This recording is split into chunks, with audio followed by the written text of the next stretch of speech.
इसके बाद मैं आपको बताऊं कि मैं जिस चीज के लिए हूं, घटवाल और खेतौड़ी हमारे यहाँ की ये जातियां हैं जो 1935-36 का जो कोट किया मैंने ब्रिटिश शासन का, वो ब्रिटिश शासन में वो शेड्यूल ट्राइब थे। जब 1950 में इसका नोटिफिकेशन होने लगा तो घटवाल, घटवार और खेतौड़ी जो है वो बाहर रह गए, इससे एक्सक्लूड हो गए। इसके लिए मैंने आपको जैसे कहा कि कोई ऐसा सेशन नहीं रहा जबकि मैंने इस मुद्दे को नहीं उठाया। 2014 में एक कमेटी बनी, report of task force on scheduling of tribes and mandate related to. 2014 में हमारी सरकार आने के बाद वो रिपोर्ट ऋषिकेश पांडा कमेटी की रिपोर्ट है, जिसके लिए कि स्टेट के भी लोग, schedule caste schedule tribe commission के भी लोग,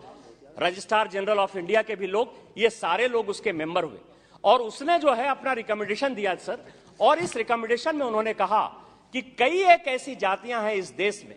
जिसका कि हिस्टोरिकल ओमिशन हो गया है, जिनका कोई कारण, ना कालेलकर कमेटी ने उनको हटाया, ना लोकूर कमेटी ने हटाया, न चंदा कमेटी ने उनको हटाया, न जेपीसी ने उनको हटाया, न किसी राज्य सरकार ने उनको हटाया, न केंद्र सरकार ने हटाया। लेकिन कई एक ऐसी जातियां हैं, उसमें हमारे यहाँ की घटवार और घटवार और खेतौड़ी जाति जनजाति है सर, जो जनजाति थी, क्योंकि उसमें जो कास्टेयर की किताब को, इस किताब में जो कोट किया गया है इस टास्क फोर्स की किताब में 1872 का ऑर्डर है सर कि 1790 तक, जहां संथाल प्रदेश से मैं आता हूं वहां एक भी संथाल नहीं था। लेकिन आज मेन आदिवासी जो है संथाल माना जाता है, जबकि कास्टेयर साहब ने कहा कि असली जनजाति वहां घटवार, खेतौड़ी और पहाड़िया जनजाति के लोग थे। यदि आप एरिया स्पेसिफिक ही कर रहे हैं, शेड्यूल स्पेसिफिक ही कर रहे हैं, तो जिन लोगों का हक वहां था और जिन लोगों के हक को लोग मार रहे हैं, और मैं आपको बताऊं कि हमारे यहाँ कन्वर्सन का यह परिणाम है, ये इस्लामीकरण का यह प्रमाण है